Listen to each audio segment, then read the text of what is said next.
everybody. Welcome to Direct Play Digital. My name is Scott MacArthur. Zach Burns.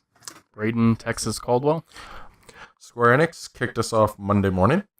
I'll read down the list. We'll talk about what stood out, rate the conference. I'm sure some other stuff. What wasn't shown might come up, because I'm going to bring that up.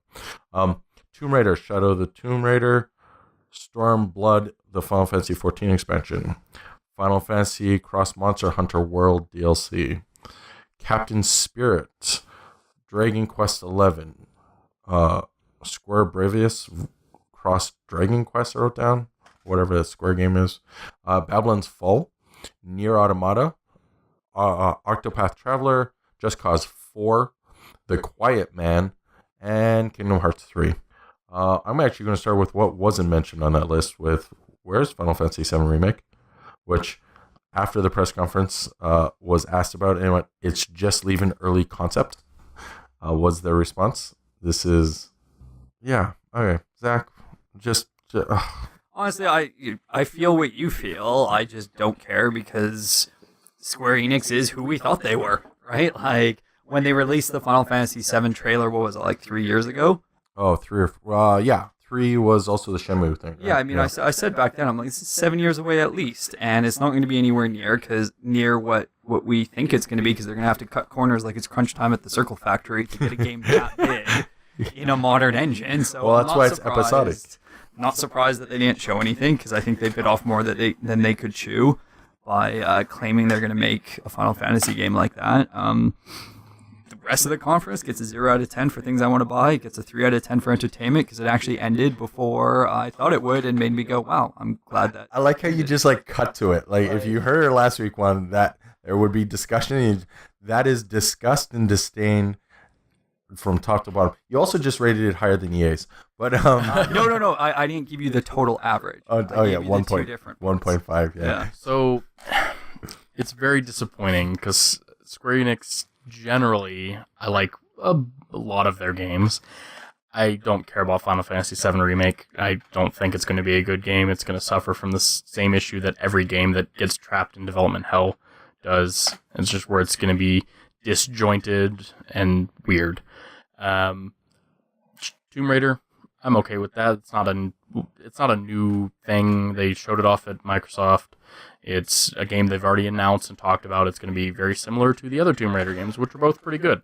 One of the things, if I may interrupt on this one, is with Shadows of the Tomb Raider, and we didn't talk about it last time, is there was another name that showed up at the beginning of that it wasn't just Crystal Dynamics working on it. It's Eidos Montreal.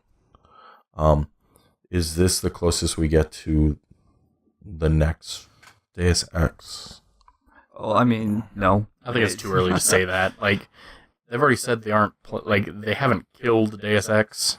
Yeah, they came out just before E3. They're not, like, actively working on it either, necessarily. Also, where was the Marvel games? That was what surprised me. The fact that Eidos Montreal's Guardians of the Galaxy, I think wasn't anywhere to be seen. Well, I heard it was going to be Ultimate Alliance reboot. Is what the speculation was. That's not surprising to me, because Eidos is kind of like it sits in the back of Square Enix's mind and just kind of says, we have this, and then they just don't really do anything much. Square Enix kind of has this. They're at the point where, very much like EA, they publish a lot of games. They don't produce a lot of games, like their own, because they have, they have Final Fantasy XIV, which they showed a little bit of.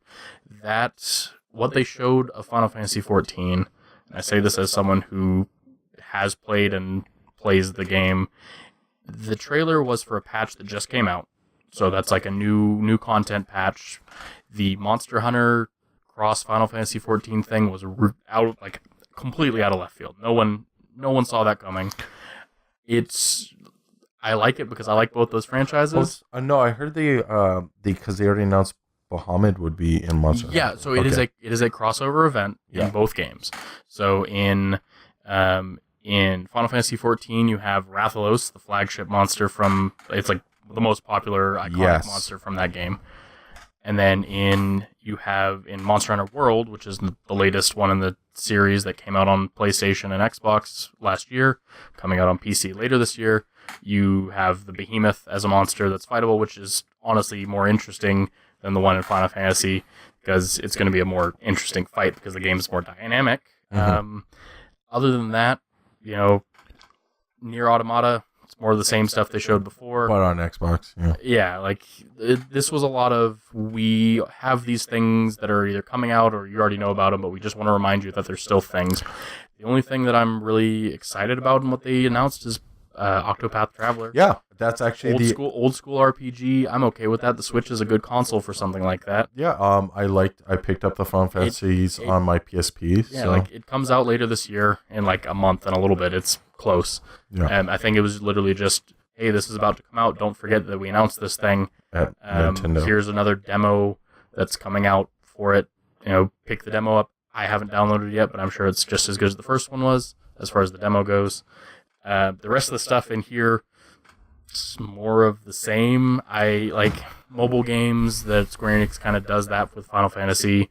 Dragon Quest XI, I'm not a big fan of that franchise personally, but from what I understand, it looked good for the people who like that stuff, who like yeah. Dragon Quest. Octopath Traveler, Zach, you picking that up for your Switch?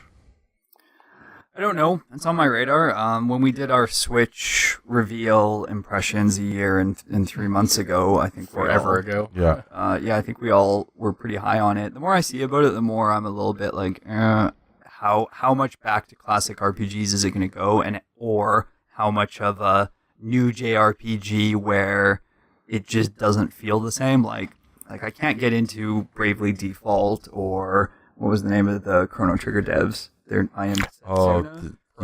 Yeah, and like, I just, looking at it, I don't know what it's about. I don't know which side of the spectrum it's going to fall on. There are demos. Yeah, I know. Now. Fair enough. But I'm interested. I hope it's good. I want it to succeed because I want good games to come out into the world, no matter what. It looks very, very story-driven, which obviously you'd expect out of a JRPG. And they did announce Chrono Trigger DLC. Yeah. No, they didn't. Not at all. That's never going to happen. But yeah, as far as games they announced for Square Enix, like, I agree that I like that it is a digital format. Like, it's not a press conference. It's a media dump, basically. It's a Nintendo Direct. Like, and which is fine. I think more smaller companies should do that as a, marketing. We're going to talk about our games because honestly, E3 is pretty bloated at this point, as with the amount of big, overblown press conferences. I would rather the developers have like, oh, cool, we're making this game. We're going to talk about this game and then cut, go to something else, not a 2-hour long press conference to talk, filled in with a bunch of extras. I'm after the press conference, PC Gaming, Zach and I were talking, and he was like, I like that the show game brought out the developers. Show game, bring out developers. It wasn't show game, bring out some marketing tool, right? This is Square Enix was everything I thought I wanted a press conference to be before I actually got it and realized that this is not what I want a press conference to be at all. Yeah, like, I think again, I go back to Microsoft where they had a good amount of talking, a lot of games. The talking felt relevant with Microsoft, right? Like, this is important stuff that we should know. Thank you for I think my big issue with Square Enix is when they announced Final Fantasy VII, like, officially last year at Sony, people were like, oh, well, they announced this game and we know it's coming. Like, we know it's a tangible thing that does exist or should exist at some point. Yeah. And yet they said nothing about it. They had, even if it was just like here's another trailer, I think that would have been better for people who are really hype on that game. Yeah. Than nothing, because it almost looks like they've essentially let the cat out of the bag too early, and now they're backpedaling to be like, whoa, we know you wanted this, but we're not talking about it yet. I wonder if we can dive deep into it. They recently fired the team that was working on it, brought the development in-house, and changed engines to Unreal 4 from whatever they were That's using. not unusual for them to do, though, because you look at... Final Fantasy... You look at Final Fantasy 14, the original version of that game was awful because they outsourced it. They killed the game and brought it in-house, and now it's good. It is considered a good MMO now in MMO standards. You look at Final Fantasy 15, which started as Final Fantasy Versus 13 in the, stupid way too many Final Fantasy 13 games. Final Fantasy 15 at launch, probably not a great game. like decent, but now that they've fixed it, released it on PC, apparently the PC version is really good. It will eat your computer alive if you try to play it, because you need a monster of a computer to run it at high, really nice settings. Mine's great. But it looks really, really nice. So I think Final Fantasy 15 is a good game now, but it's not unusual or surprising that they would do something where they, we had this other team working on it, but it wasn't like what we wanted, so we get rid of them and bring it in-house. Hopefully that means it will be good. I'm personally not optimistic. Zach, which one comes out first? Final Fantasy 7 Remake or Elder Scrolls 6? Elder Scrolls 6. Even though Final Fantasy 7 Remake is episodic. No, I'm assuming it's going to be, we'll get past episode 2, but... I still say Elder Scrolls 6.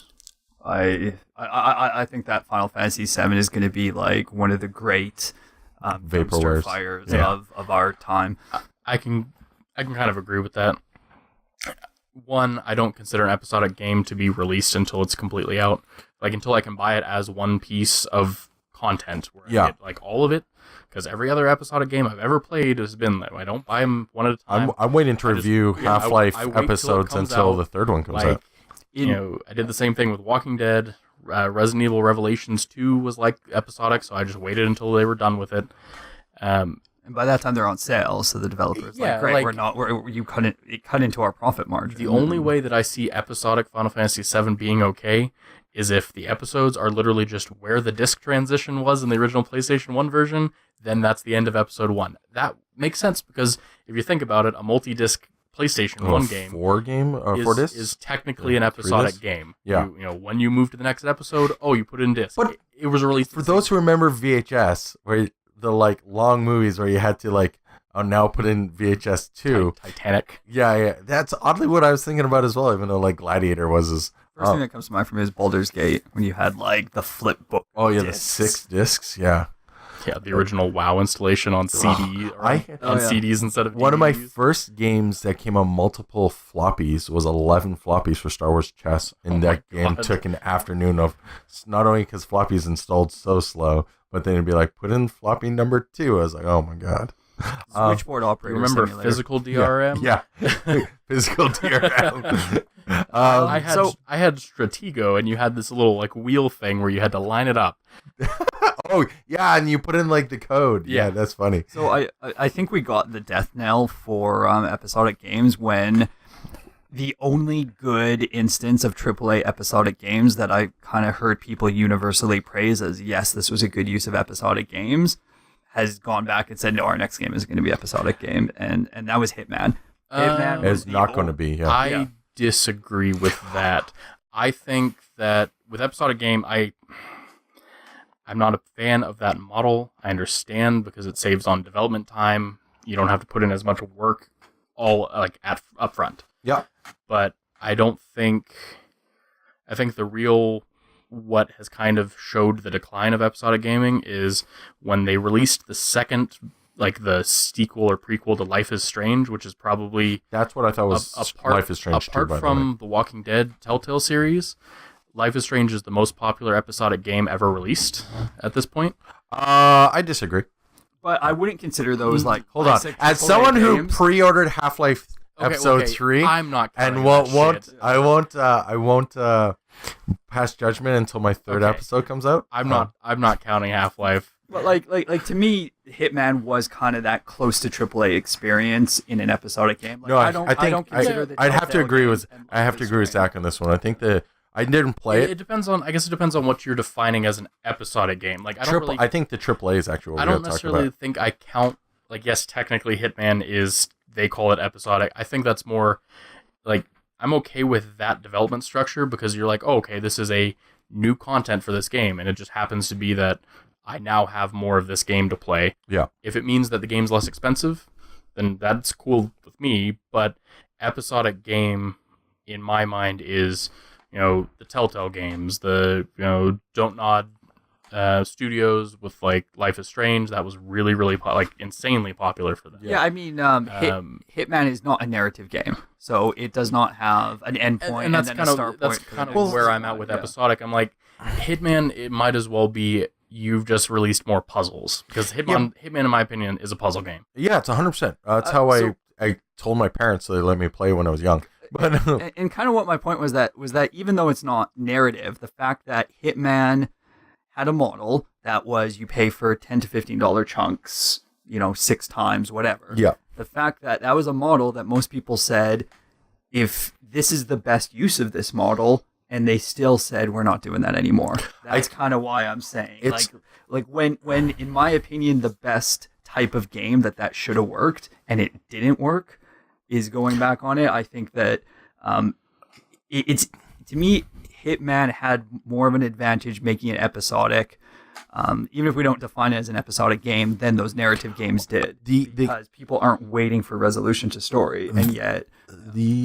if we pull out the narrative off it, because I don't believe narrative is what you have to define for episodic. The games that should be episodic that aren't are sports games. Why am I not able to buy a $20 patch every year to just update it? Updates the rosters and you can call it, episode 2019 for all I care. But I think I like episodic games. I like what they do, especially for smaller developers. And for a IO Interactive to try it, I think was bold. I think they did a great job. But I argue, what's the difference between episodic, other than the title of something like Telltale, where we're breaking the story up over multiple things, and Destiny, where we're breaking the story up over multiple things? There pretty much isn't. So then episodic attachments to words because, at this point. Yeah, exactly. It's semantic. It's semantics. Because by all regards, Destiny is an MMO. I don't care what anyone says. It's an MMO. It's a shared world shooter. Thank you very much. But it has the same. It's an MMO. It has the same structure as an MMO as far as. If Guild Wars was an MMO, Guild Wars is an MMO. Yeah. If it sold itself as an MMO. In fact, then Destiny is an MMO. I have plans to play Guild Wars 1 with my friend Josh tomorrow. Guild Wars 1 is Josh from work. Yeah, Josh is awesome. Hey, Josh. Yes, shared world shooters are MMOs, just in a different form. DLC, story DLC is just episodic content that you didn't know. Buying a season pass or buying the whole game at once. I don't know. I gotta move on. We have 5 of these, and we just spent conference. 20 minutes. Yeah, so overall score 1 out of 10. 1 out of 10. Oh, I'm not even gonna justify with something interesting of 10. Numbers. It should lose marks for being the slut of the conference, and that by the time it's conference rolled around, you've already seen the same trailers on everyone else's conference. On that note, I'm actually going to bring up we talked about how if Rage hadn't leaked, it would have been exciting. Yes, if Rage had not leaked, no one would have guessed that was Rage when that trailer ran. Why? How could you? But when we get to Square Enix, we've seen all of this except for The Quiet Man. So because The Quiet Man worst trailer. So I 1 out of 10. I have to give it a number. 0 is not going to fall. Yeah, it's bad. Ubisoft. Let's just start where they at. We had Just Dance Panda, Beyond Good and Evil 2, Rainbow Six Siege, Trials Rising, The Division 2, Mario Rabbids Donkey Kong Adventure DLC, Skull and Bones, Transference. That's the name of the game, right? What was the Transference. Transference. Transference is transferring is sending your the Konami thing. Yeah, that's why I stopped it. I'm like, I pronounced that wrong. StarLink, For Honor, the Crew 2, and Assassin's Creed Odyssey. You missed my number 1. You missed my number 2 game of all of E3 on there. What? Anno 1800. That wasn't announced there. It was in the PC one. No, there was. Did they like a montage? Maybe they gave like a little tiny blurb where no one talked about it. It was just on screen for I'm pretty sure 5 they seconds. had the 30-second trailer of it. I don't remember ever seeing it there. Okay. PC strategy city builder games are generally not interesting to show on press conferences. Actually, no, I know Anno, like it's Zach. I know that's your thing. I don't remember it. There's a chance. We'll get to it. I had to look up what was announced at Nintendo because we'll get to that. But I didn't even write down. I was just flabbergasted. Anno, as you put out, let's maybe I'm wrong. Why Anno? Because because I like those style of games, right? I mean, we talk a lot about like the European mindset in game development and how it's good to see that in some of the AAA stages. We talked about that last episode, and you and I personally, we talk about that a lot in board game design. Yeah, the Euro trash versus or Ameritrash versus Euro. Yeah, and like I lean very, very, very heavily to a more Euro-centric mindset, you know, across a lot of things. And Ubisoft, despite all their Uplay DRM bullshit, they still got points from me when they kept developing games like Anno 2070 and Settlers 7, where by all rights, EA would never touch this with a 10-foot pole.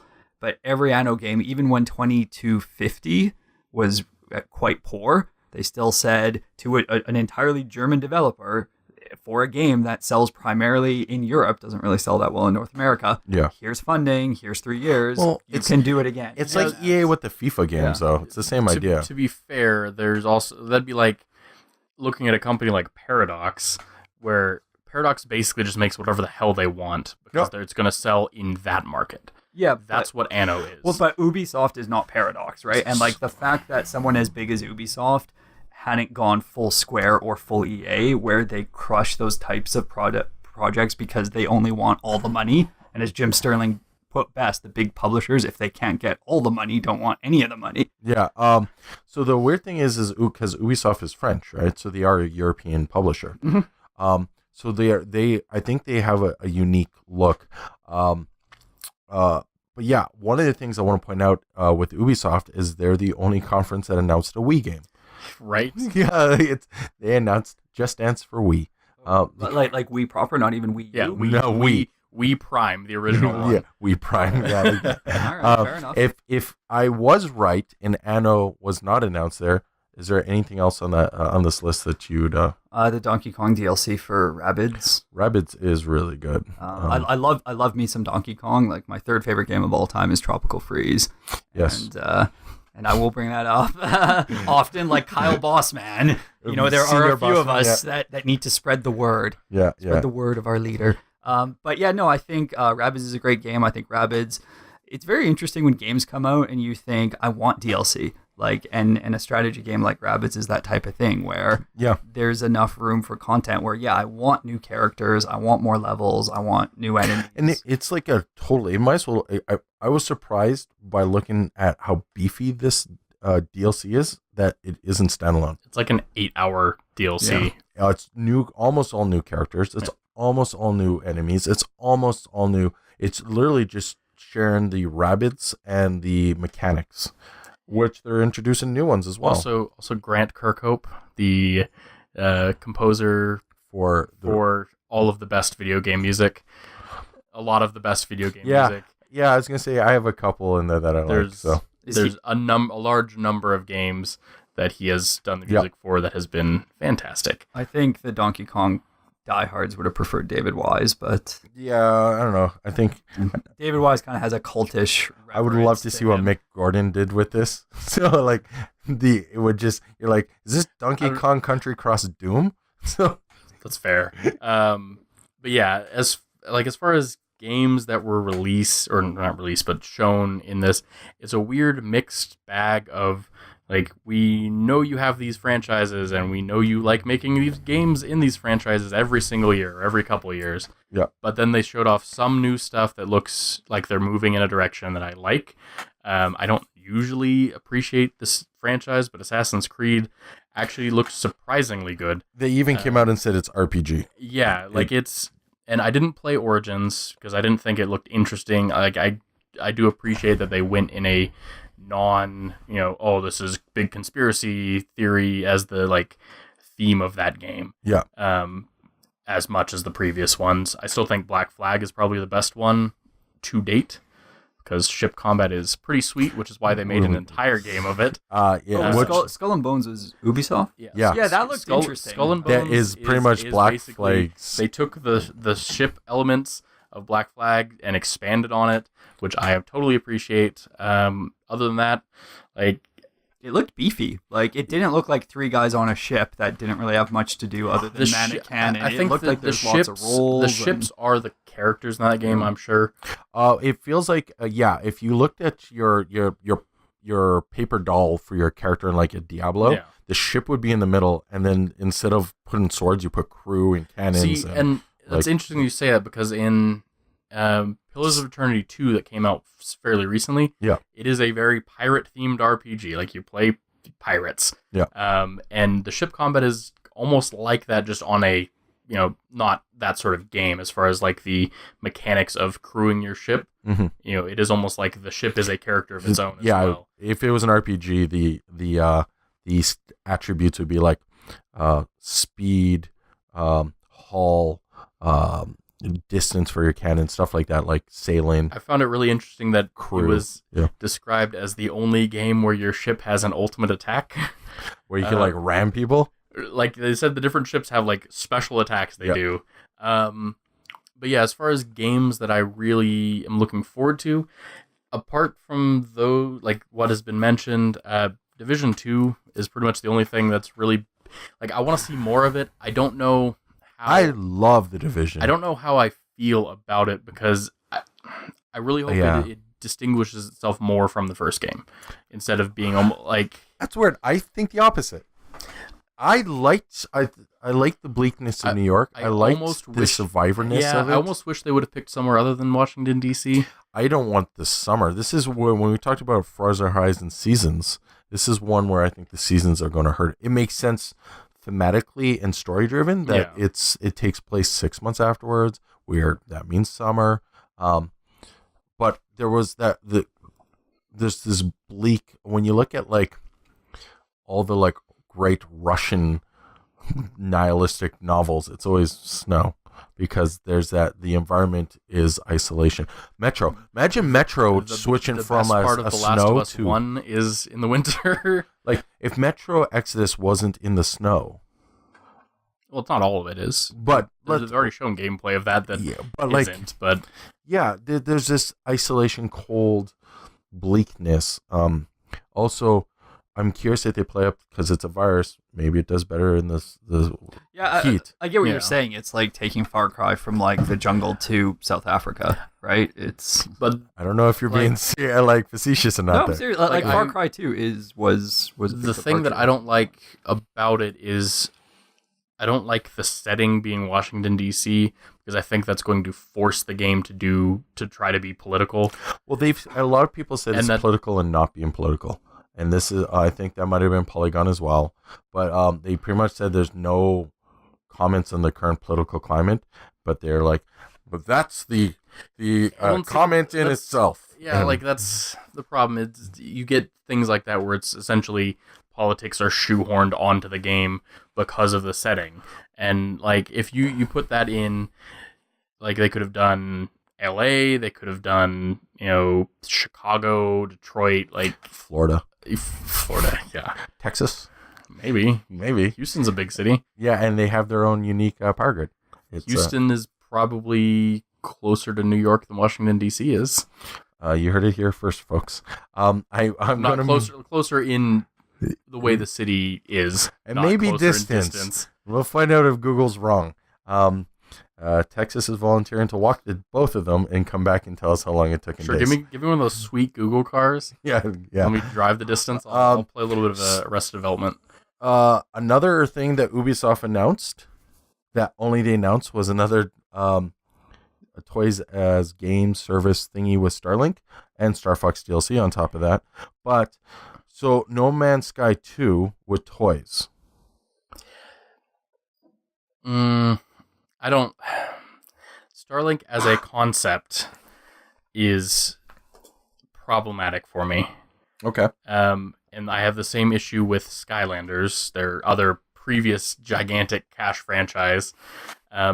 Inherently, there's not necessarily a bad thing to have that sort of tie-in to your game, but the big problem runs into where do you go from that? Like, I understand the Starlink is the idea is that you buy like attachments and stuff for your ship to change your ship, and I'm totally okay with Star Fox being Yeah, I like Star a Fox. thing, because I'll probably buy that game just because you could play as Star Fox and do that whole thing, and it's like official DLC endorsed by Nintendo and everything, and I just don't know how well, like, how much that game needs to have that attachment. Like the material component to that game. Yeah, it's like when they start selling amiibos without the actual amiibo, where you just got the NFC chip inside a card. Yeah, and like, what forces you, like, how broken is the game at launch that then you have to say, okay, well, now I have to go buy this other part if I want to continue. So, Zach you brought up that board gamers, we all board game here. Imagine if it was Hordes or War Machine or 40K or something, where you had to scan all your guys into it that you had to put into the game so you could play some weird digital version of it. See, that would be fine because you can do something else with those things. Like in this, you can't do anything else with little toy spaceship. And if they say, oh, well, now you have to buy these guns to continue the story, or like, oh, you need missiles to get past this part, you better go to Toys R Us and buy them, or not Toys R Us anymore. Yeah, Toys R Us. I mean, honestly, I'm not interested in that product. Like, It was more Ubisoft had these two past things were brought up. See, the problem is I'm trying to reduce the footprint of stuff in my life and in my house, which is why I switched from miniature gaming to board gaming, and I'm not looking to go back on that and expand. It's also one of those things where, like, okay, so digital games as a digital product is really, really big, and it's the way things are moving. Yeah. You cannot buy this game to its full extent as a digital product. Sure, you might be able to download the game, and there's probably some way that you can play it without all the extra stuff, but to play the game, a core component of it is this spaceship that you slap on your controller. Even the Lego games didn't make me... Hold on, there was one. Lego Dimensions. Yeah, but that... I had thought of it. That is the only one. Yeah. Well, on that note, Zach, I'm going over this list and counting multiple games of service. So Ubisoft gets 1 out of 10 games of services, or a rating you would give it. Ubisoft gets 4 Uplay server outages out of 10 from me. That's excellent. Reconnect tries. Texas. Ubisoft's press conference gets 5 botched DRMs on PC. Oh boy, you can only install it 3 times, and then you have to try again. Hold on, that was Spore EA. Yeah, Spore's EA. I think brings to mind is Assassin's Creed on PC. The first Assassin's Creed when they released it was Uplay does have a similar thing, almost unbearable. And they consider a graphics card switch a new install. A new install. Ooh. Even Windows isn't that restricted. I think they've since backtracked on that, but like Ubisoft still has some of the worst DRM. Like, give me funny DRM. Give me like Serious Sam 3, where if you pirate the game, an unkillable enemy shows up in the first level and chases you. So did you hear about They Are Billions? The DRM they put in They Are Billions? No. So it's a zombie survival city builder, right? Yeah. And all of a sudden, all these comments started flooding Reddit, being like, this game's so stupid, I can't pass it. Like, zombies just randomly spawn in healthy tents. And then people are like, yeah, that's pirate DRM. Or what game was it where you literally got a hook in an eye patch? Yeah, they turned your character into a pirate, but nothing else changed. I think that was a Remedy game, actually. I want to say Undertale, or I think Undertale had something funky in it too. There's several where like it doesn't stop you from playing. It just is really funny. Yeah, no, and it's or they'll put in error code. Was that The Witcher? No, Witcher didn't have DRM because it was it's GOG. Yeah. PC Gaming Showcase is next. They were the third for the day. This list I'm going to have to break down as well, because they just announced a slew of stuff. But so many of them was like just not even worth it. Like they're like, hey, here's this announcement. The one game that I saw from on there that I'm totally okay with. Yeah, there's one of them. I don't think we need to list the whole. I am going to. All right, go yeah, Satisfactory, Neo Cab, 2 Cab Simulator. I don't know. Mavericks Proving Grounds, The Forgotten City, Star Control Origins, Hunt Showdown, Archangel Hellfire, The Sunken City, Warframe, Yakuza Kiwami, Valkyrie Chronicles 4, and Yakuza 0. We'll start there. Anything stand out? Maybe StarCon Origins, because I played a buttload of StarCon when it was on like little floppy disks. Yeah. And I remember copying the files to my disk so I can take it at home. And Satisfactory is going to be... It's Minecraft. I'm a big fan of Factorio. I was going to say, was that first person I Factorio? I thought it was VR Factorio at first, and then they announced it as something else, and I was like, okay, I'm fine with this. I don't care. It looks fantastic. I'm glad they opened up the show with that. A great way to waste time. I'm okay with this. Yeah. It was one of the more interesting titles shown, so I'm glad they opened the show with that, so that we could kind of be in that mindset of maybe we're going to see some interesting the only other thing there that they showed that I was like, okay, I knew this was a thing that was happening. Valkyria Chronicles. I'm a fan of that franchise just in general. It's a RPG, but it's like a third-person action RPG. Archangel Hellfire out of that list, if I had to pick one. When they showed off Archangel, it was an on-rails mech game in VR. And all I went was, I wanted off-rails, let me customize my guy, and then they did it. And so, yeah, I don't know if I'm going to get it. My VR is on PlayStation, so I have to wait a little extra for that to happen. But yeah, that one actually caught me out of that list. Yeah, like the Yakuza games being announced for PC, like I have a PlayStation, I can just play them already. Yeah. But for anyone who doesn't, sure, Zach, that's a big do you have thing. a PlayStation? No. No. No, he doesn't have a PlayStation. He has PlayStation. Several. PlayStations. You know, it's the sad thing. I offered to loan one to my buddy who only has an Xbox and laments that he doesn't have anything he wants to play on it, and he still said funny. no. Like, I got an extra PlayStation. I can just loan it to you. And he's like, oh, no. I'd have to set it up. I'm like, all you do is complain that you don't have anything to play, dude. Like, come on. Okay, I'm going to move on to the next one. It's funny how we talked about the consoles instead of the PC gaming. Kill and Floor got Treacherous Skies DLC, Road Redemption, Maneater, Bravery Network, Morningstar, Overwhelm, Jurassic World, Evolution, Stormland, Nightcall, and Sable. Maneater. So this isn't the second half of them. This is like a third of them. Oh, I don't know. I keep just there's like literally like so we're 50 or still 60 going. games. Yeah, they showed off. Because the two I liked are at the very end of the conference. So, Yeah. I have nothing in that list of games. I very admittedly did not see this entire conference because I was at work when it was on, and I could not help customers do my job. Maneater? You did not see this? Didn't see it, no. It's an action RPG where you play a shark. Oh, I remember that one. Yeah. And then you can do you up your skills to be able to stay out of water longer, so you can jump on the docks and eat people easier and stuff. And it's basically like if they modernized the first world in EVO. and I'm okay with that. Like, good on you. Like, it's literally an action. It's like Diablo, but you're a shark. Like, yeah. That out of that list, that's the only one I care about. The rest of it is like, okay, sure. Jurassic World Evolution is going to be a weird sim.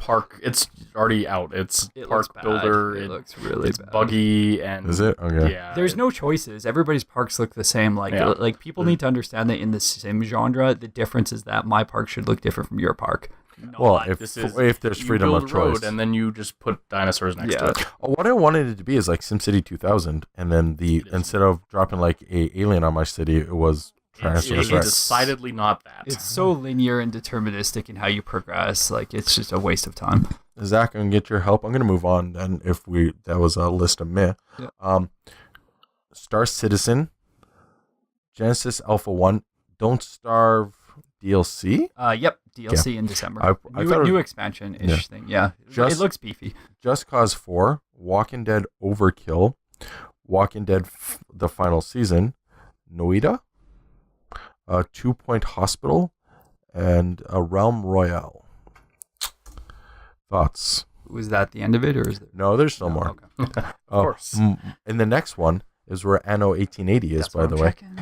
Yeah, because it was announced here, not at Ubisoft. Fair enough. So there's, there's something on that list I want to talk about because it's my number 3 game of E3. 2 Point Hospital? Yeah. Yeah. Excited for that. I think that's going to be really cool. It's the same guys that did Theme Hospital. It's actually the same development team, and they said they found some young wonderkins that can code ridiculously good to add to their team. Cool. And they even said that the inspiration was this programmer that they recruited because apparently he's really skilled, was actually saying to them, they're like, oh man, I loved Theme Hospital. Why aren't you guys making more games like that? And they were maybe not gonna go that route, but like he was just saying like how much he loved it and all these great ideas that he had for it, and they're like, you know what, maybe we should go back to these types of games. Nobody makes the sim management genre anymore unless it's a shitty mobile game. Well, also like gaming as a whole, we talked about last week was you can release a game and have 10,000 people play it and be successful. You can release a game and there's a niche for it. So it's no longer you're releasing this game and no one's hearing about it because there's no marketing network. Right now, there's just too many games. I feel like if you put your stuff up on Steam or something, you're just going to get buried. See, but so when you have stuff like this, do it. I don't see why not. Just make the game you want to make. Someone else out there wants to play it. Yeah, I mean, and this is the game that I'm hoping like that the world needs the most. Of all the games, and what I really want to happen is for it to be for people to compare it to Stardew Valley, where there was a type of game that stopped existing, and the big companies that kept making that game were making it in really shitty ways. Like every Harvest Moon after the Pixel Harvest Moons were kind of shit. Mm-hmm. And I'm pretty sure there is a game in this list somewhere that is a better comparison to Stardew Valley. I think it was in the PC gaming. Which one? Graveyard Keeper. No, I don't mean type of game, but I mean write that down. They took a genre that the big companies said nobody wants to play these games anymore, so we're not going to make them like you want. And then, like with Stardew Valley, I'm hoping that someone comes out and said, "Look, nobody was making sim management games like the way they used to be made," and we said, "No, we're going to make them like they were made in the '90s." And Stardew Valley sold 5 million copies. Didn't Double Fine re-kickstart the adventure genre pretty much? Yes. Yeah, and now because I'm pretty sure Double Fine stuff happened before the Telltale stuff happened. Yes. So then there's a chance that you're like, yeah. If this is popular, you're going to get a lot of it. And see, well, part of the problem why you don't see more of those sorts of games is the bigger companies aren't investing in that sort of game because it kind of goes back to games as service. Yeah. That's probably like the E3 tagline, games as service. You see a lot of companies, player retention in a game like that is not high. In a lot of cases, there is either a finite amount of content, or at a certain point, you've done what the game has for you. So, like Stardew Valley is a good example of this. At a certain point in Stardew Valley, sans any new multiplayer DLC and that stuff that has kind of brought more people back into it, you are done with that game. Like, there is not more to do. You have found the optimal, you've cleaned up the farm, built everything. You found the optimal thing to make all of the money in the world. Usually that involves alcohol in that game. And so what a lot of bigger companies want to see is they want to see player retention, because that means that when they say, okay, well, we're releasing this new content or releasing like a new version of this game, there's a built-in player the genesis of season passes was player retention. That is exactly it. And it basically incentivizes players to keep playing. I get that, but I don't want every single game that's ever released for the next 10 years to always have that model. Like I want there to be people who are coming out and saying, look, you can still make a lot of money. Like when Stardew Valley sells, 5+ million copies. Yeah. Even if it's $20 and even if people don't buy DLC, that is more money than some AAA games made that tried to do the games as service model. Yeah. So, I want there to be, because there's only so many hours that people can play. Like the reason why WoW was so successful and we never had another WoW is because there was nothing else like it. So everybody that wanted that game primarily played that for 4 to 5 hours a day, right? When dozens and dozens of companies and studios started releasing that, there is literally not enough hours for everybody to play those games as services to the point where they're going to keep investing in them, right? So you're oversaturating.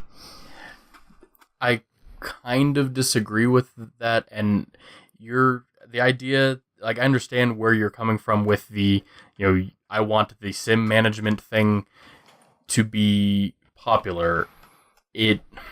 I'm not saying that I want it to be as popular as any other games. I'm saying I want it to be profitable enough I that get people that. You can can get still... another one. Unfortunately, that's not the direction that I see it moving. I would argue that we bring up. I'm going to bring up Paradox again. There's a company that just literally just makes obtuse, and I mean obtuse in a good way here, obtuse turn-based strategy games, and they experience success. They make you find your audience.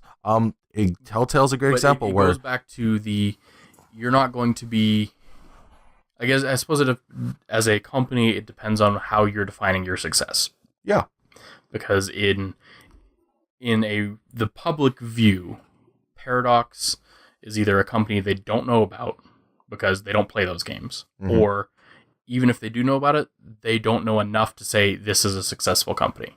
Like, clearly they must be doing something right because they make multiple games. They're out. they have a bunch of studios. But if you walked into, a, let's say, EB Games or like a Best Buy or something like that, some more mainstream sort of place, and you were like, oh, this Paradox game looks sweet, or, this sim game 2 Point Hospital looked really cool.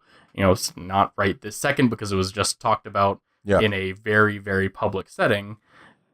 They're like, let's say 8 out of 10 times you're going to not be talking to someone who knows or is interested. Yeah, but why is that big of a deal? I went to Sports Check and asked where the World Cup apparel was, and the girl went, that's like soccer, right?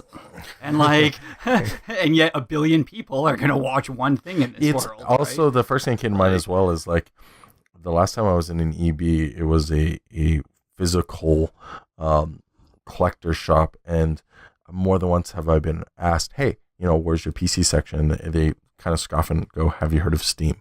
And we get, that's the whole finding this thing is its own thing. I think the biggest takeaway needs to be is there's a large enough portion of the population that these guys feel will buy this, that it's worth their time. Or it's a passion project, and who cares? And that's kind of more where I'm at with these sorts of games, is most of them tend to be that, more so than there's a big enough market for us to sustain a business making this game. But why can't they sustain a business? Yeah, I would have said the same thing. Stardew Valley trend. Okay, I would have said the same about adventure games, and then Telltale is just kind of built on that. Okay, so Stardew Valley was a passion project, 100%. Yeah. The biggest amount of success that game has had was because it was released on the Switch. That sold more copies on the Switch. Yeah. It sold 2 million on Steam in the first couple months. So to me, that's... And then almost nothing until it came out on the Switch. No, but when 2 million at $20 is minus the 30% for Steam per plus. copy. Yeah. So $40 million minus 30%, you've got what, 27 million. So a game that one person coded over 5 years made 27 million, like, to him. Yeah, but that's like, not, that is a profit. But that's not the thing that proves that rule. That is it's an outlier. That's like the one. The 0.001% of games. But I say bank on it. And I see what you're saying. The thing is, actually, if I may step up one level, look at it as a meta. This game and these games are being shown off of PC because you can do this on the PC. These not just controls, not just style, but the PC has such a wide ecosystem that everything is possible. And so, on that note, can I say one more thing? Yeah, because we're 50 minutes in already. No, I know. It's just I want to say that, like, when did success? We'll just skip Sony. Yeah, fine. I mean, Sony basically showed the same thing they did 2 years ago. Go to last year's reel.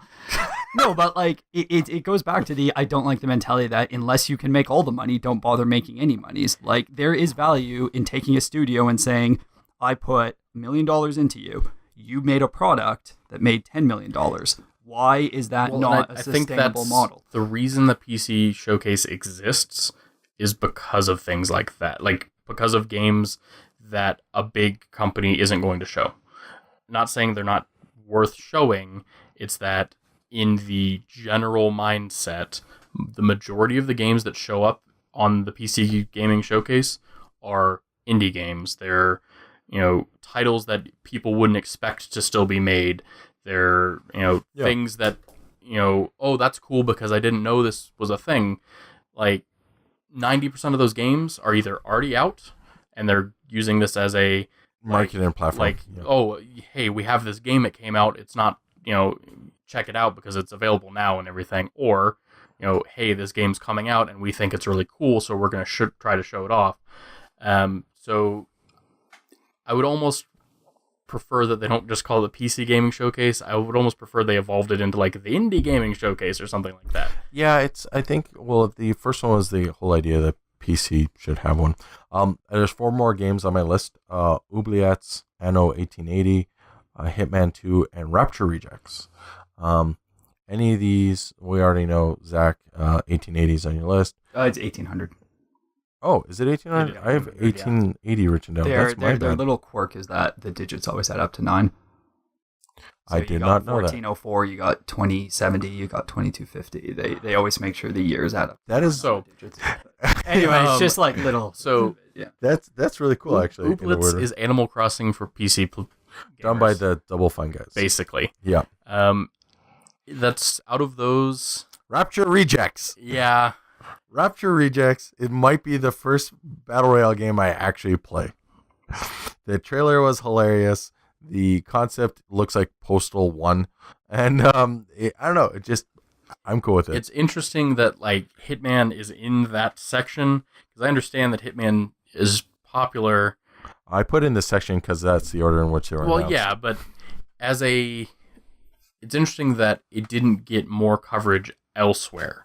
And this kind of goes back to PC gaming showcase being a lot more indie games. Hitman 2, for whatever reason, is just not as high profile as you would have expected it to be. After Square dropped the company, IO Interactive is borderline an indie company. They have no publisher. They have to, I think WB is the publishing this, I think, or they're self-publishing. Hitman has never been this big, huge franchise. They've tried. The fact that they have not one but 2 movies blows my mind. Right? It's like bigger franchises like Gears of War and Call of Duty don't have movies. Call of Duty movie feels like, oh no, there's a movie for Ubisoft released a half-hour or 40-minute movie, made for TV movie, and I can't help but feel it's or was it Ubisoft or it could be whatever. That's a tangent. The copious amounts of stuff here. Hitman 2, there's a lot here. If you had to rate the PC Game Showcase out of 0 out of 10 blue screens of death, you would give it? I don't know, man. 5 out of 10. I was pretty indifferent to it, mainly because the things I liked the most were just, it's like, okay, here's nothing new about a game that was announced elsewhere. Tex? I'm going to give it a meh out of 10 because I didn't watch enough of it to really... Is there a chance there's just too much announced? Yes. Yeah. 100%. It just... And that is the problem I've had with that showcase being put on the same level as like the bigger companies. Well, announced isn't the word, and that's I think where the problem was. Most of these weren't announcements. Not announced, presented. They presented too much. Agreed. Agreed. Which I understand that there is a place. There's a stage for that, and people to some extent enjoy it. Probably more so than the actual of what I saw. Like, okay, Day 9 continues to be the person there. No deaths this year. Also, he is quirky fact. If you add up all the numbers in Day 9's alias, it too adds up to 9. Ooh. I like Day 9. I've watched his content since he was doing StarCraft 2 stuff. He does pretty much everything that I've watched. Nukes and Seuss. If you've not seen it, it's so good. Inventor of the Mono Battle. Yeah.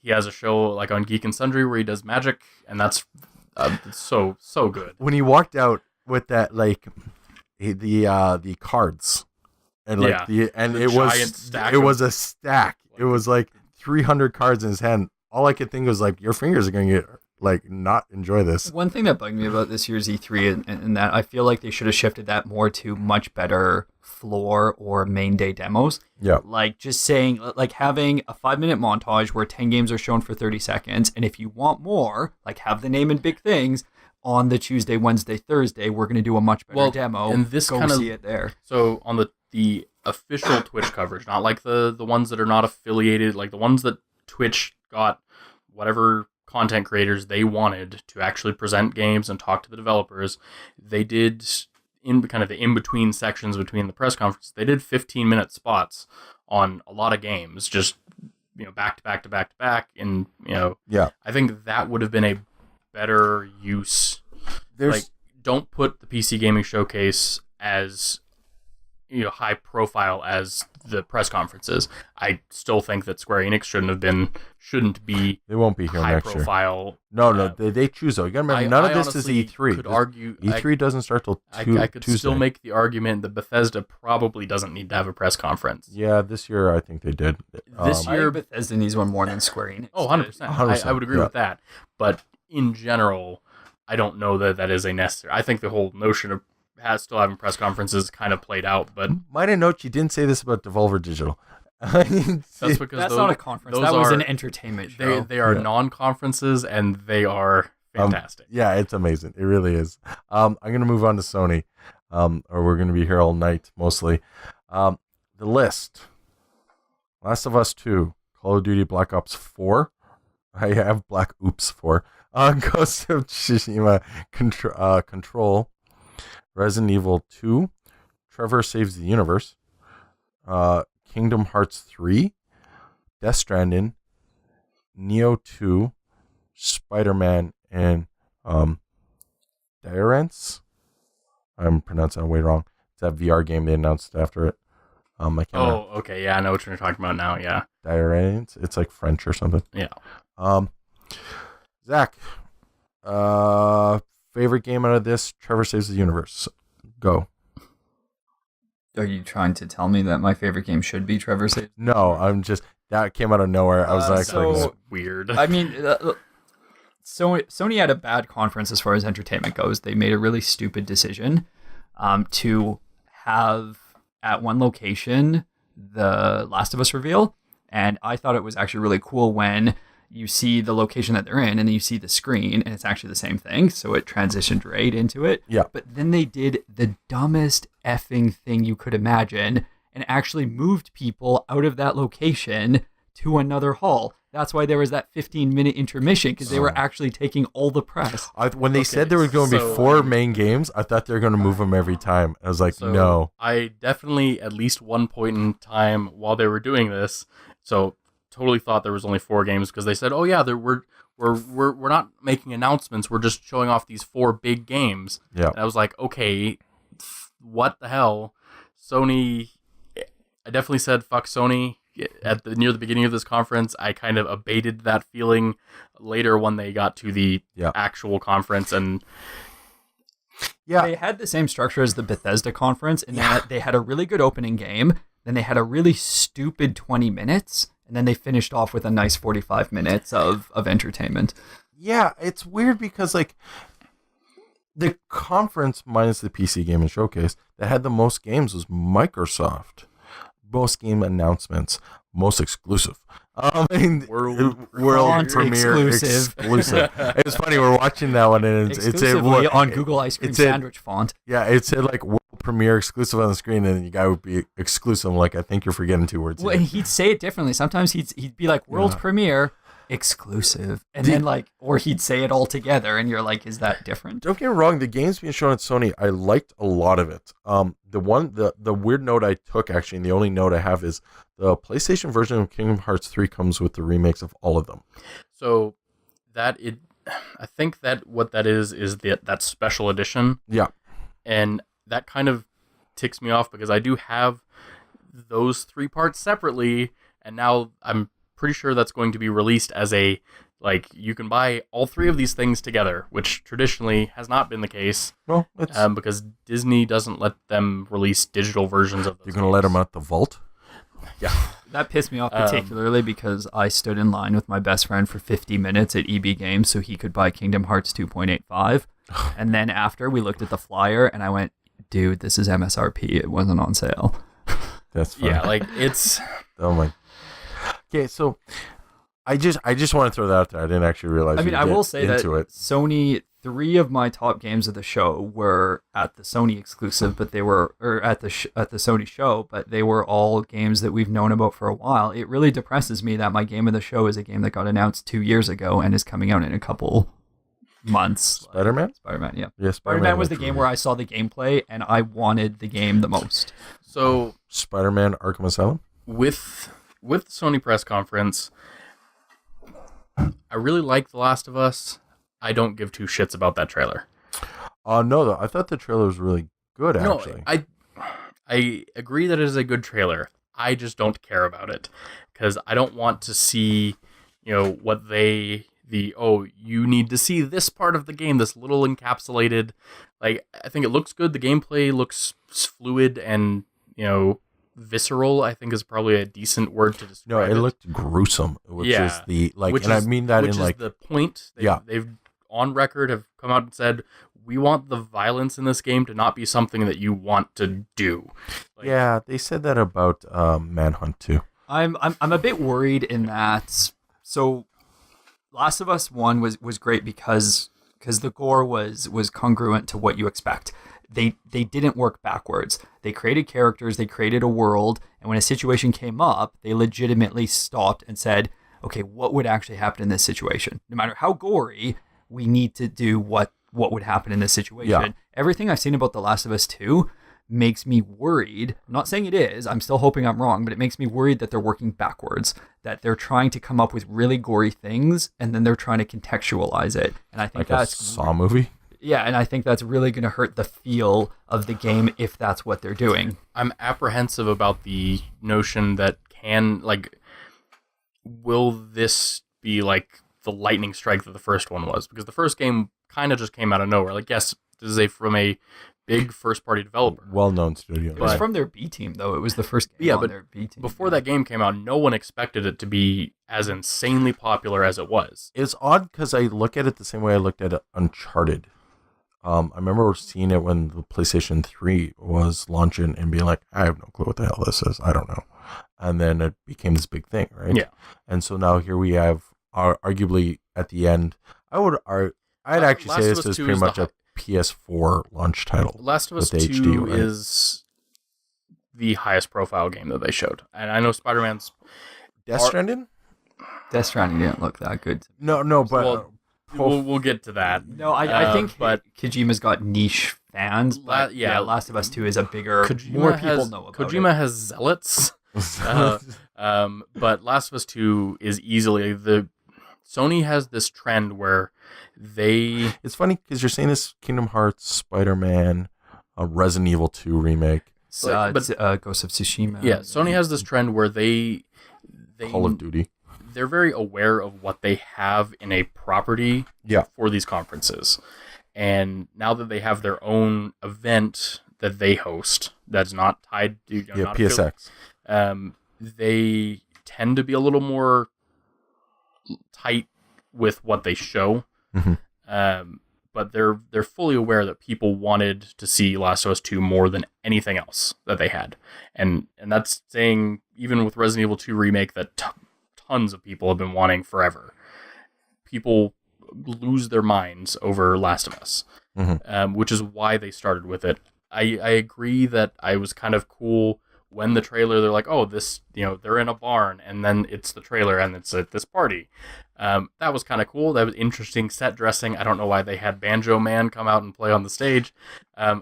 That's the composer. That's their thing. I know, but it was kind of weird and destroying. Maybe if he was like playing and it was the trailer, like Andrew WK playing over top. Like if he's playing the song that's in the trailer, but he's the one playing it, not him play his song, which is fine. It sounded good, and I'm sure he's an excellent composer, musician. I actually thought when he came out to do it, I thought it could have been Red Dead Redemption, actually. Right? I kind of got that vibe a little bit too. Yeah. So that was all well and good. The trailer doesn't really do much for me because I expected that game to be that already. Like as far as the gameplay and everything. The weird thing is, I don't think E3 is here to tell me what I already know. I know whether I like the game or not. I know Last of Us 2 is probably going to be a pretty good game. Yeah. I was worried about the gameplay in that I didn't know how it was going to feel, but when I saw that gameplay there, it did feel very Last of Us. Specifically, the color palette of the night when she was running around the cars, that felt almost exactly like when they were climbing under the wall. The first one, I thought, this feels Last of Us. My favorite moment in that trailer, actually, if I have to, because it was the moment you knew it was coming, is when she's under the car and the person's looking, and you're like, that chick's going to get shot in the face. Like, and I knew it was coming, and it happened. And I just like went, and it caught me, somehow still caught me off guard. So that actually happened. Probably my biggest problem with The Last of Us 2 trailer is, so there's a whole big component of the first game that they did not touch on at all, and that is weird fungus zombies. Like, they did the fireflies and stuff. Yeah, like, where's Ethan? I'm actually okay with that. I'm like, well, no, see, I understand that, but in a sense of world building, that is a major thing that has happened in that world that they don't talk about at all. Like, they don't show. Yeah, but it could just be a downtime. I understand. Like, yeah, but it is weird that they're more. Think it would have been present. I understand The Last of Us as a concept of a game is a game about people, not about the monsters. Yeah. But I still think they should have touched on it a little bit.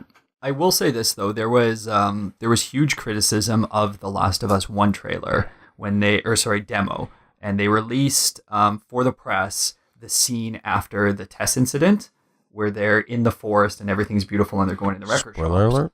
I just said test incident. What's test incident? Game's been out forever, don't care. No, okay. But like the fact that you don't know what it is means it's not a spoiler. You have no idea what I'm talking about. I own it twice and I've not played. Last of Us 1 if you haven't. Yeah. But you're doing yourself a disservice if you have it or have access I've to it. tried. I'm not my type of game. So anyways, there was a lot of criticism of that demo. Like a lot of people, when they were playing that demo, said, I'm not impressed. This doesn't impress me. However, when people played the game, I remember some press that criticized it originally saying, when you play it in the context of the game, it felt completely different. Like when I played it as a standalone demo, and when I saw it, like just that, I didn't understand. But once it was in the full flow of the narrative, it was an amazing scene. And I think that's part of the big problem that trailers in general have, is that you're getting this little tiny snapshot of what may or may not exist in the game. And then you play the full thing and it's so much more or different. I think that's not the problem with the trailers. Spider-Man trailer, I think we got exactly what that game is. I knew what it was, I think that game is exactly what that trailer showed me. Hell, that game might be even more because it might actually have some story in it. So the thing with that though is the game doesn't build the world for Spider-Man. No, it is its own. Oh, they just announced that game Spider-Man will be in the Spider-Geddon thingy, but they're building their own universe.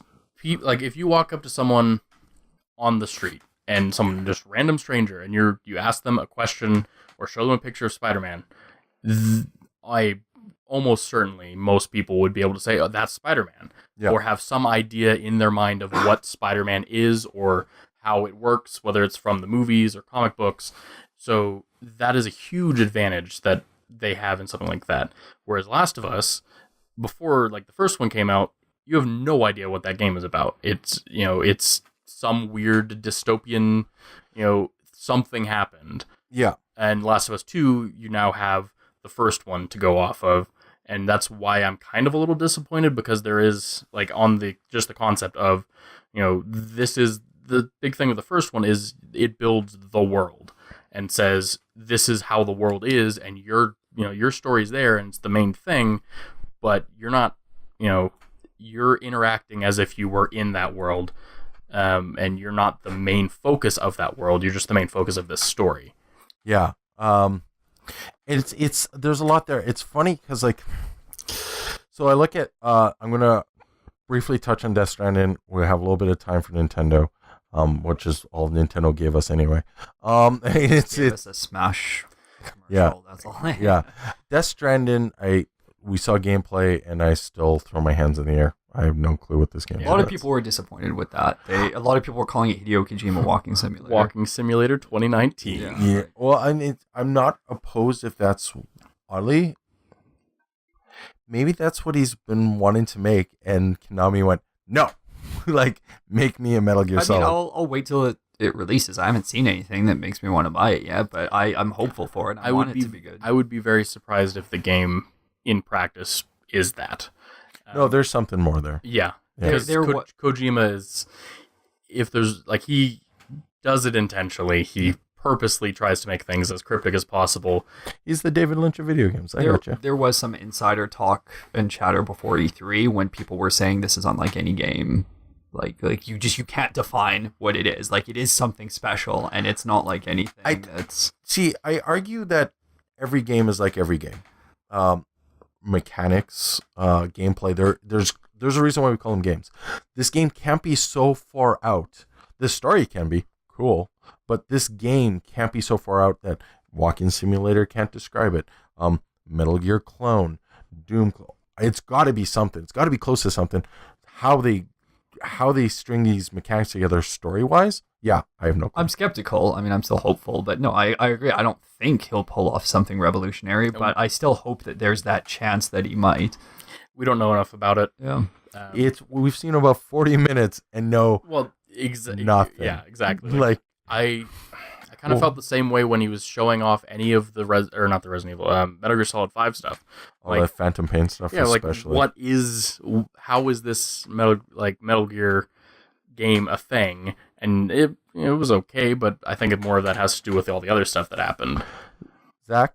Yep. If you had to rate the Sony press conferences 0 out of 10, dude sitting in chair with instruments, you would give it? Honestly, it's the inverse of Microsoft. It gets an 8 out of 10 for products I want to buy. It gets a 5 out of 10 for entertainment. Ooh. And can I say one more thing about the conference? If you want to bring it. I was disappointed that the most interesting game that Sony had to show that was actually announced wasn't at their conference, and I don't understand. And that's Concrete Genie. Yeah, you're not the first person to bring that up. Like, I saw that the day after, and I thought, why was this not at your conference? This actually looks interesting. Also, the Spider-Man demo during the conference was not that great. The Spider-Man demo that they did immediately after the conference was way better. Yeah, I think they're just setting up the Sinister The one during 6. the conference was a story. Yeah, that story demo. Sinister 6. Yeah. Guys sitting in chairs with weird instruments.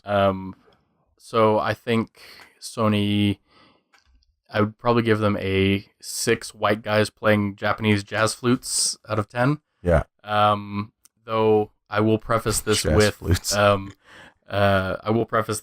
I'm really excited that Resident Evil 2 is being remade, and it's not just like a HD remaster. There you go, Sony. There's at least one person who's interested. Well, like, I'm a big fan. There's a lot of people there. It's a new take on the game, just like when the first one was released on the GameCube.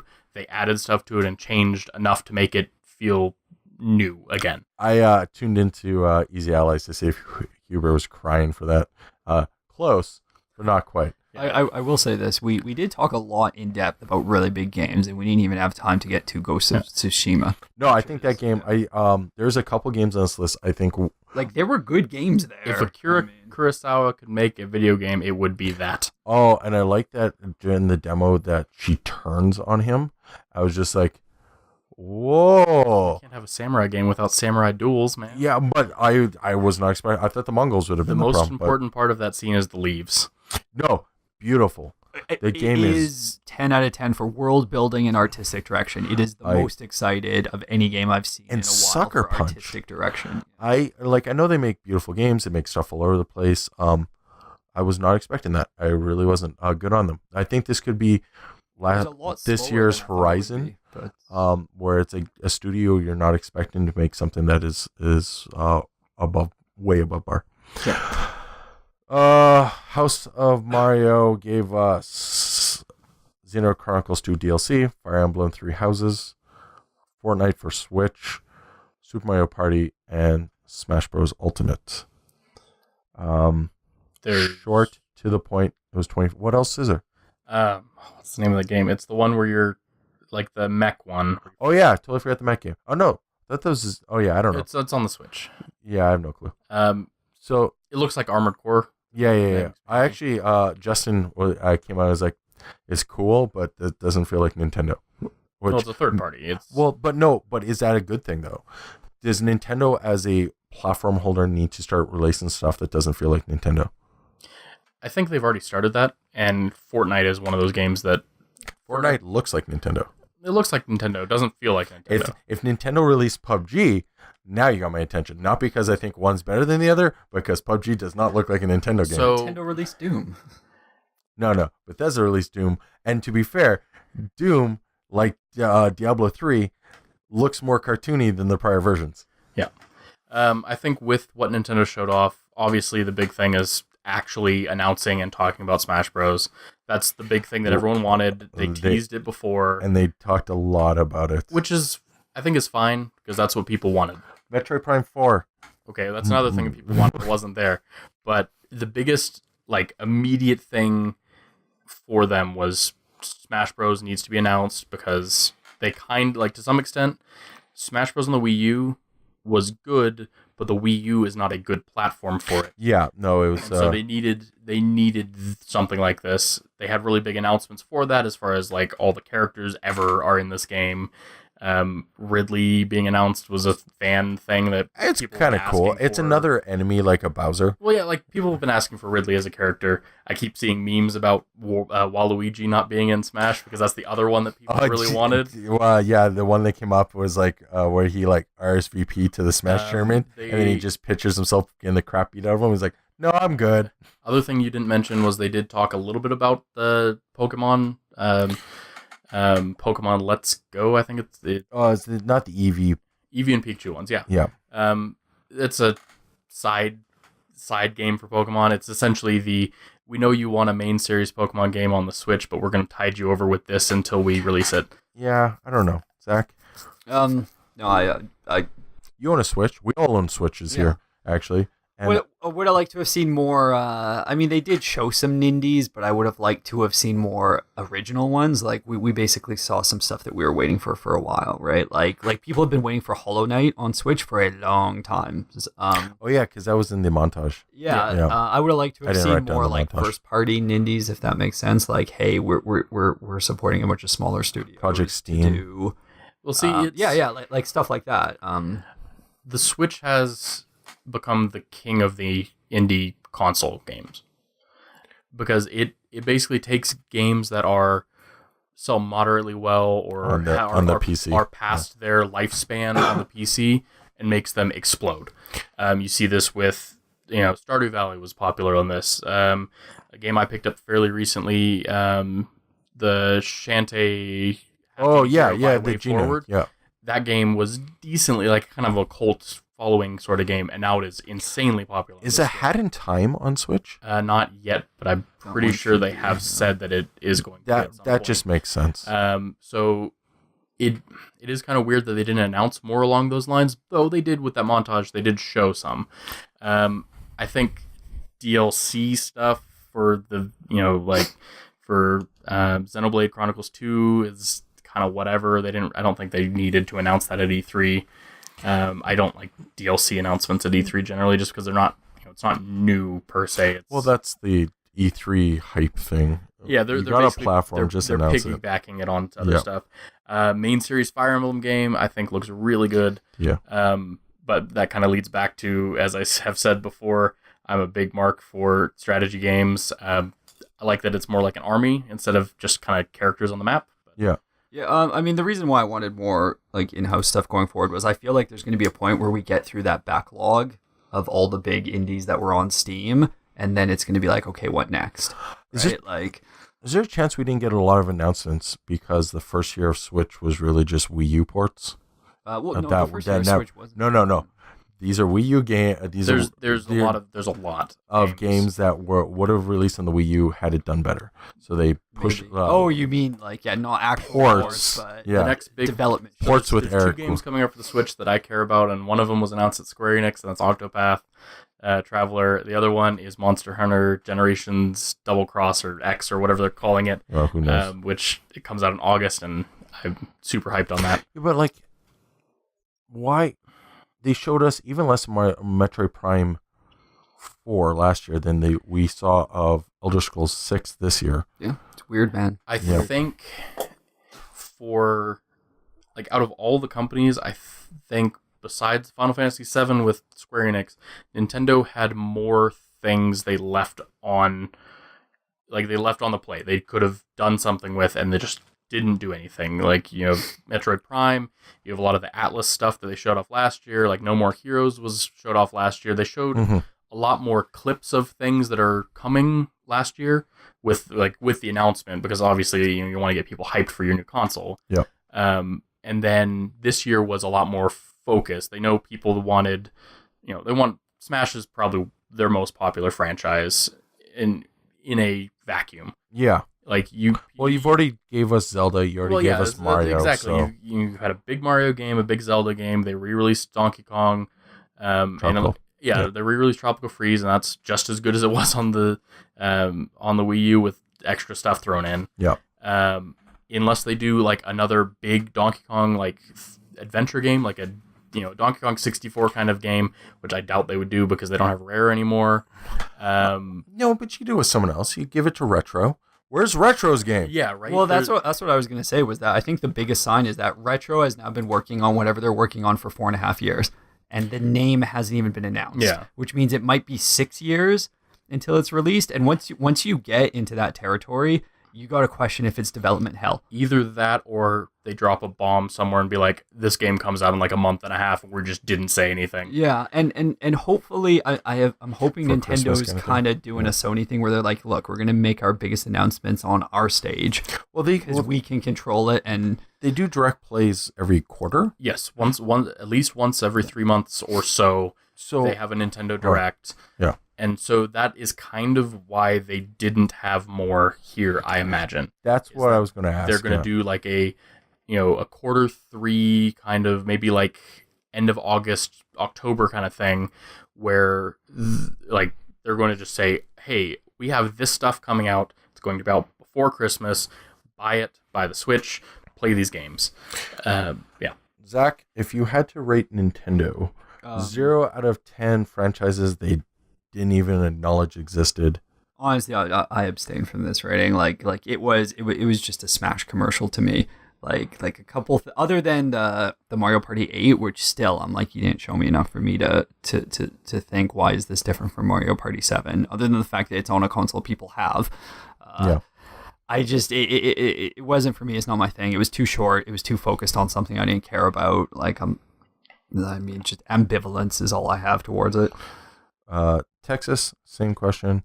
So I think as far as a rating would go, I think 6 is somewhere in there, just mainly because what they did show, I'm a fan of. Yeah. Like I play pretty much all the games that they announced as DLC. While I don't like them announcing DLC, I'm fine with. I've either played or have. The other ones, I like Fire Emblem, I like Smash, I like Mario Party. Yeah. So I'm totally looking forward to that stuff. I really liked that during the Mario Party thing, they showed 2 Switches actually interacting to each other. That's I want to. I'm going to bring that up on because another. That's kind of a big deal. That is for them. No, it's a big deal. I think just in general. I think because previously, they showed multiplayer, but it was always like you have the Switch standing up, you're using it as a little tiny mini TV. And you 2 people play against the other 2 people. Yeah. And didn't really show any interesting ways for that to interact. Yeah, I don't feel like they show off the touch, but again, technology, stuff like that, I actually want to touch on it. I think this, as a digital info dump, they did a lot better of a job with that format than Square Enix did, for sure. Because I think they're more comfortable in that medium because they're used to producing That's what they do. Yeah. More frequently. So... did a number come out of that? Yeah, 6. Oh yeah, I did too. My bad. Zach, if you had to pick briefly game or show. Again, I'm not happy. Spider-Man. Oh, there you go. Texas game or show. Honestly, probably Resident Evil 2. I'm gonna go with Cyberpunk 2077. On that note, I've been Scott MacArthur. Braden, Texas Caldwell. Zach Burns. And we're done.